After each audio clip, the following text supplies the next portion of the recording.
Now, let me introduce our first expert to present their findings today. Dr. Anne Speckhard is an adjunct associate professor of psychiatry in the School of Medicine at Georgetown University. She is the director of global operations for the International Center for the Study of Violent Extremism, an independent organization which aims to prevent and deter the threat of violent extremism while understanding the factors behind it. Dr. Speckhard has an illustrious career spanning over 2 decades, working closely with survivors of post-traumatic stress disorder and providing expert consultation to governments and international organizations. She has extensive experience interviewing victims of violent extremist attacks in Europe, the Middle East, and North America. She is the author of 7 books, notably Talking to Terrorists and Bride of ISIS, both of which are highly relevant to our discussion today. Thank you for joining us, Dr. Speckhard. Dr. Speckhard, what are the current policies adopted by European states regarding the families of ISIS fighters being held in northeast Syria? Are there any plans to repatriate the women and children, and what potential policies have been discussed? You have the floor. Thank you. And thank you, Chopin, for organizing this. And thank you for your intro that was so sensitive and so clear on the situation. I was glad that you showed the tents under snow because I've been going in and out of Syria almost every 2 months until COVID hit. And I'm a psychologist, and we have now interviewed 253 ISIS prisoners, returnees, and defectors from around the world. But the majority of these were interviewed in prisons in Iraq and Syria. And as you said, the camps are just really horrifying. And there's been days when I've been in the camps where it's over 40 degrees Celsius. It's so hot, the wind blows, it's dusty. I get reactive asthma. I found it hard to breathe. And a lot of mothers have told us that their kids are ill because of the particles that are blowing in the air. One European mother told us about her child that collapses because he can't breathe and turns blue. And they don't have regular and easy access to medication. Vaccines were an issue for a while. Now we're facing COVID. There is TB, there is hepatitis in the camps and the prisons. And I think we've all seen the pictures of the prisoners, the male prisoners, just crowded body to body, literally, in rooms. And I don't know if they're always held like that, or if that's just holding rooms where journalists end up being able to take pictures of them. That's one area that I'm not allowed to ask about in my interviews. But as far as Western nations making decisions about taking people back, at first, we've seen a transition over time. We saw on the SDF side that they were begging for Western governments to take their people home and doing everything possible that they could. And the US, in this case, was doing what I believe is the right thing and leading the way in repatriation. But we also don't face such a terrible problem. I think that we had 300 travelers at tops, and I'm not sure if some of those were stopped on the way. I haven't tracked that very well. But we don't have a huge problem, so it's not that hard to take back the 20 or so that we've taken back.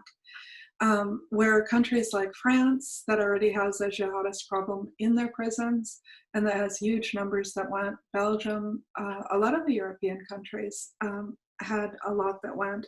And they've also faced terror attacks from returnees. We saw the Belgian airport blown up, the subway blown up, we saw the attacks in Paris. So European countries in particular are really not enthusiastic about taking their returnees back. And things are complicated by EU law. In some cases, in the Balkans, and this isn't EU, so I'm digressing, but in the Balkans, some of the laws about traveling to Syria and taking part in the conflicts were passed after people traveled. So guys that decided to join to fight against Assad, but ultimately ended up in ISIS, when they came home, it was unclear whether they would be prosecuted or not. But a lot of them have been prosecuted, and they feel that's quite unfair. And that's the situation in some of the European countries as well. Sweden, for instance, doesn't have good laws about this. So they don't want to bring people home. I mean, the big question for every politician, if they're going to bring people home, is this person going to be on the street? Are they going to be a danger? And if one incident happens, like the Brussels airport attack, which was really quite a simple attack. They made the TACP in their apartment, I believe, and took it as luggage to the airport and just did devastating damage. But if there's one attack, if there's a knife attack, if there's a lorry attack, those politicians are probably going to be voted out of office for having made the decision to bring people back. So what Western nations other than the US have done is brought back only orphans, and on a case-by-case basis, for the most part. They brought some children back, and they brought some mothers back. And then there's guys that made it back themselves, which is an interesting issue because Sweden, for instance, and some of the Nordic states have people that, foreign fighters that came back themselves. Belgium has some. I think every country in Europe has returnees, and some of these have not been prosecuted because there's not a basis to prosecute them if they were early travelers and early returnees. So then that begs the question of, are these people really dangerous?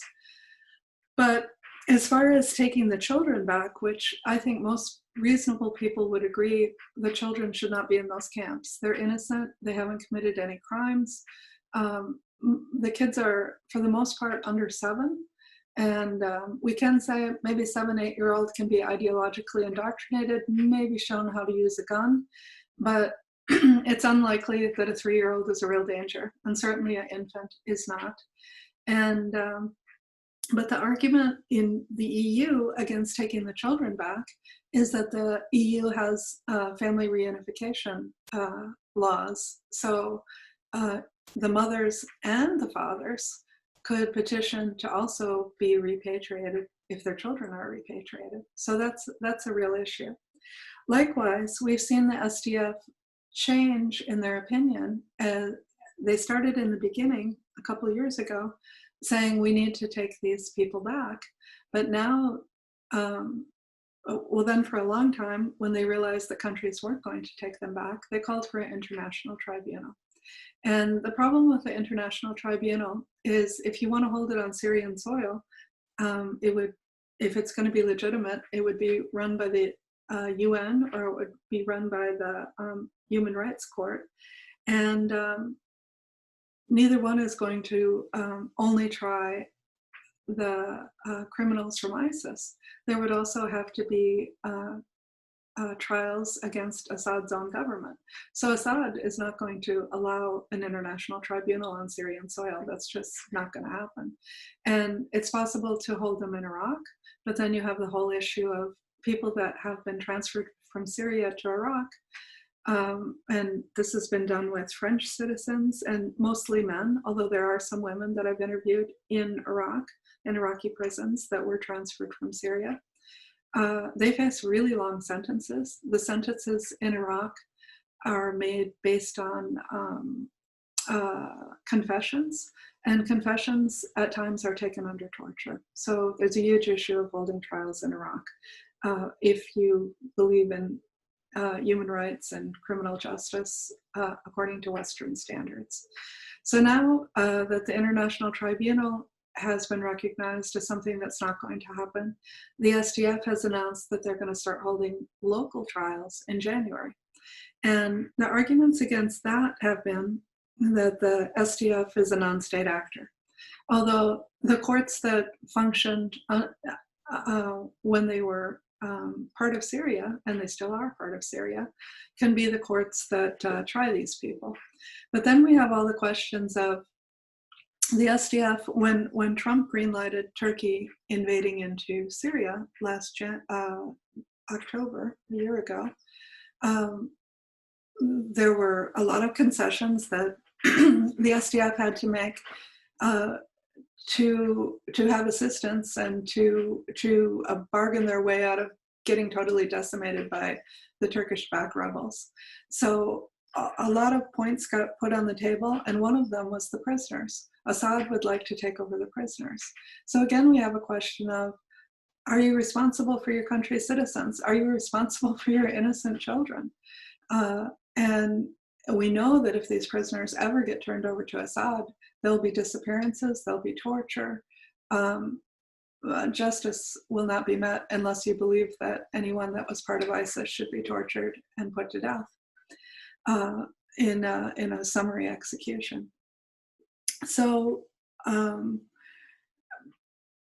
then there's the issue of, what are we going to do about acquittals? Or short sentences, because the SDF has pretty much based their rule of law according to European standards, which is a good thing. And what do we do? And also, what do we do with women that have children? If they do get a sentence and they do get put in prison, then is this a time when we start taking their children from them? Because the argument is always made when it comes to children that we should act in the best interest of children. But if we remove children from their mothers, are we acting in their best interest? And generally, family unification is the goal. But an argument could be made right now that the best interest of the children to save their lives, not to mention their emotional and psychological lives, but to literally save their lives, they should be taken out of those camps at any cost, including separating them from their mothers. If the mothers get put in even worse conditions in prisons, are we going to start doing family separations? The SDF up to this point has tried really hard to avoid that, because they don't want to be accused of doing any kind of human rights violation. But given that they're going to probably give short sentences to the women, and relatively short sentences compared to their neighbor Iraq, and that there certainly will be acquittals. There's going to be people that they can't prove did anything or were even necessarily part of ISIS. They might have surrendered out of Baghouz, but does that prove you were in ISIS? And the Kurds, as far as I know, don't torture. They avow that they don't torture. I mean, there are instances where people have claimed to have been tortured. Although I do have to say, in these hundreds of interviews, that the ISIS guys oftentimes say, the Kurds treat us pretty fairly, and they expected that their women would be raped and that they would be tortured. But they're surprised that they're treated pretty well, aside from the overcrowding, bad food, and detention with no charges. So, and that's the other question. How long, as Western nations, can we allow a non-state actor to hold people without actual charges? So these are, but you said, Chulpan, that the SDF has said that they're very willing to help repatriate. That actually is becoming an issue at this point. Are they, or are they going to insist that the women stand trial in January before they let them go home? And that's something debated inside the self-administration and the SDF. So we would hope that if the countries could be convinced to take their people home, that they would be allowed to go home. But that isn't absolutely clear, at least in my eyes. And if you want me to, I can tell you about our statistics on the Westerners held in Northeast Syria. But it sounds like we're talking about something quite bigger than that. And I'm happy to forward the slides on our stats, and you can circulate them if you want. But I hope I've answered the question, and if there's other questions, I'm happy to answer those too.